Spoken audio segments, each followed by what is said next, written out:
Dogworks Radio is sponsored by Alaska Dog Works. Check out their website at alaskadogworks.com. You can support this podcast on patreon.com/firstpawmedia. Welcome to Dogworks Radio. If you are listening to this right now, you probably did not take our advice about getting a puppy for Christmas. That's okay. We won't judge you. So, it's Christmas morning, and you walk up to your Christmas tree with your nice warm coffee. You see your Christmas gift you've been begging for all year long. A puppy. This puppy is so cute and has a little red bow on its collar that just looking at it makes you melt. You rush over and pick up your new puppy, and this puppy loves to cuddle, has puppy breath, and is sweet as can be. This is the world's best puppy, and it can only get better from here. After this episode, ask yourself what new ideas has this conversation sparked for you. Then share this episode with a family member or trusted friends and discuss it together. As always, find me on Instagram at AKDogworks. Just remember, dog training is a big commitment and accountability is a huge part. You can do it. I believe in you. But before we dive into this episode, can I ask you a favor? If you've been listening to Dogworks Radio for a while now, say 3 or more episodes, and you like what you hear, would you consider leaving us a 5-star review? Something simple, 2 or 3 sentences max, is perfect for telling the world about what you like about this podcast and what you have learned and why you are a rabid listener. This helps us tremendously. Just scroll down in your favorite podcast player and click the leave a review button. Super simple, and thanks so much for tapping that subscribe button. Okay, it's time to dive in. Are you ready? From First Paw Media, sponsored by Alaska Dogworks Professional Canine Training Center in Anchorage, Alaska. This is Dogworks Radio, committed to families and their dogs to build lifelong and fulfilling relationships. Visit our website at dogworksradio.com. Now here are your hosts, Robert and Michelle Forto. It's Christmas morning, and you have a new pup in the house.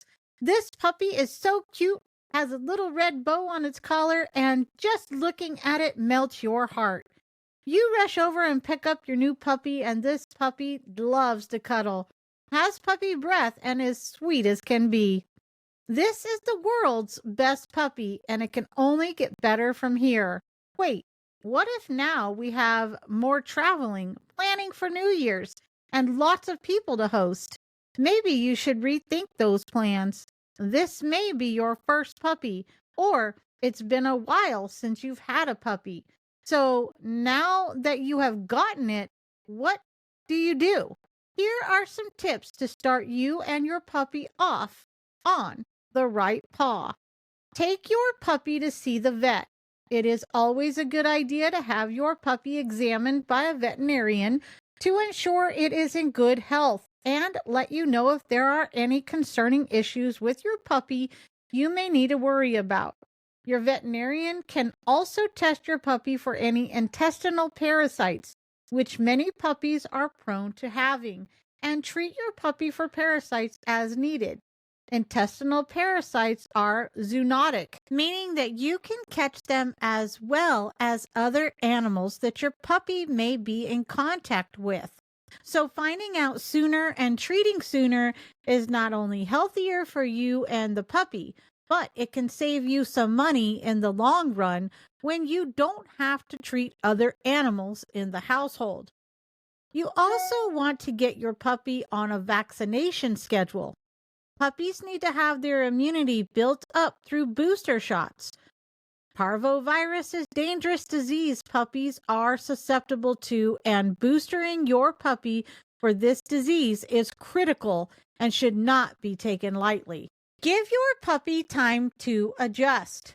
It is a huge change for a puppy to go from being surrounded by its fellow litter mates and a handful of people to being in a new home with people it doesn't know and without its siblings it has known since birth. This is an overwhelming time, so if you met the puppy before you brought it home and it was bouncy and excited, but is now shy and quiet, keep this in mind. Your puppy will need time to adjust and process this change, so do not force it into coming out of its shell. Let your puppy come out at its own pace and be supportive and encouraging as your puppy makes strides. Some puppies take more time to adjust than others. Some dogs may take an hour, while others may take days or even a couple of weeks. Again, give your puppy time to adjust. This also is probably not the best time to travel or board your dog. Adding more changes or stressors to your puppy by dropping your puppy off at a boarding facility with a bunch of loud dogs is probably not the best idea. If you must leave your puppy and you got your puppy from a breeder, see if the breeder will keep the puppy until the holidays are over so your puppy has less drastic changes to try to cope through. If you are having holiday parties with lots of people, keep your puppy in a quiet area so your puppy is not overwhelmed by all the commotion. You may certainly introduce your puppy to new people, but do 1 or 2 people at a time and take it slow. If your puppy seems scared or uncomfortable, end the interaction. Puppy-proof your house. Ideally, this will be done before you have gotten your puppy, but if you haven't had a chance, do so now. Lay flat on the ground and notice everything your puppy may have access to, especially any wires.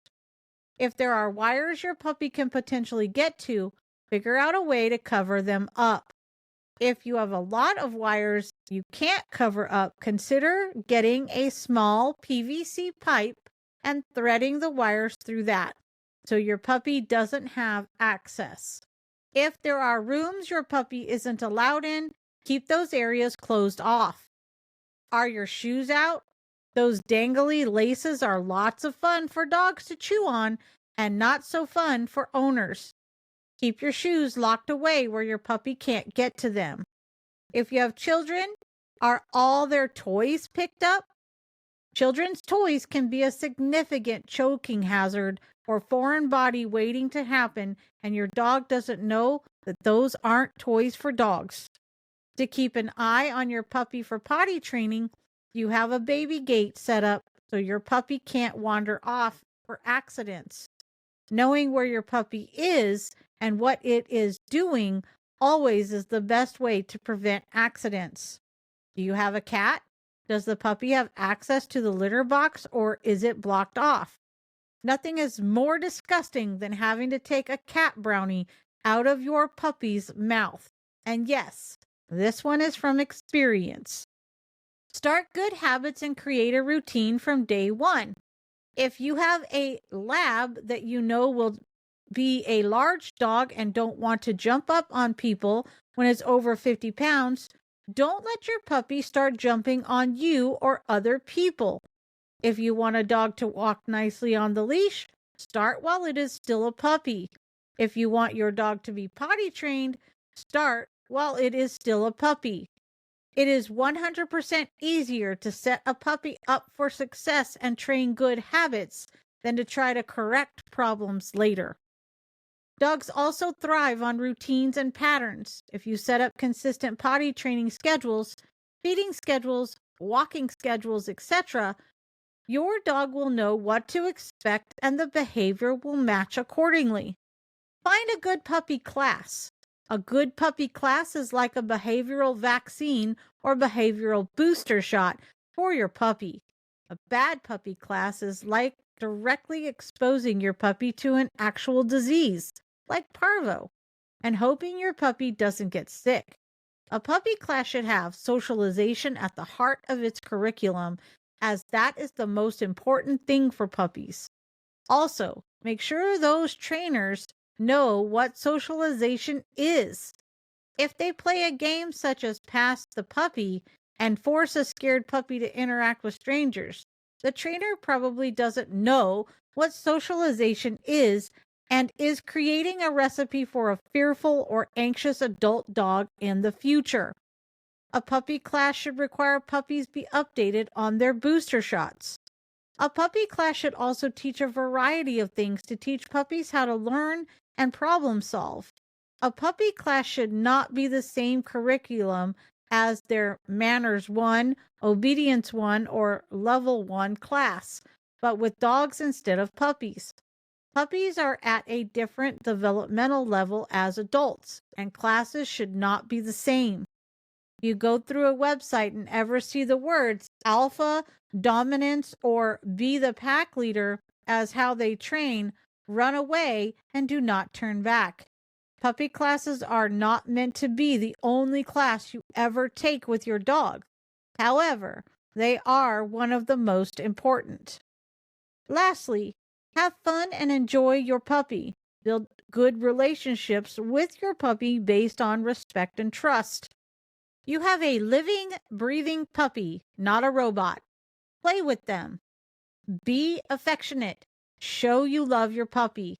Yes, puppies are hard work, can be stressful, and sometimes make you wonder what on earth you were thinking. Puppies also melt your heart, depend on you, and just want to have a good time with you. Be patient and relax. Enjoy your puppy and start this year off with your puppy on a great path. Before we end the show, let's press pause for a sec. Maybe ask yourself, why did this resonate with me? What aspects of my relationship with my canine buddy could I apply this to? And what am I going to do differently this week to make my dog's training a little easier? So take time to mull it over, talk it out with a family member or trusted friend, put some ideas down in your training journal, and then check back next week for our next episode. As always, I look forward to hearing your thoughts on this episode, so reach out and find me on Instagram at AKDogWorks, and let's spark a conversation. Until then, keep going. You are doing great. It's time to create the relationship with your dog that you always dreamed of. Thanks for listening to DogWorks Radio. Find the show notes for this episode and all others at alaskadogworks.com. And if you know someone in your life who needs help with their dog's training, be a hero and share our podcast with them. And we will see you next time. Happy New Year. From First Paw Media, this is DogWorks Radio. We hope you enjoyed this podcast, and we invite you to subscribe in Apple Podcasts, Spotify, or wherever you get your podcasts. You'll find a link on the episode notes. You can tap or swipe on the episode cover art, and you'll see some offers from our sponsors. You can support our show by supporting them. If you like what you have heard, we would love it if you could give us a 5-star rating and tell your friends how to subscribe too. Your hosts are Robert and Michelle Forto. Our producer is Robert Forto and created for First Paw Media.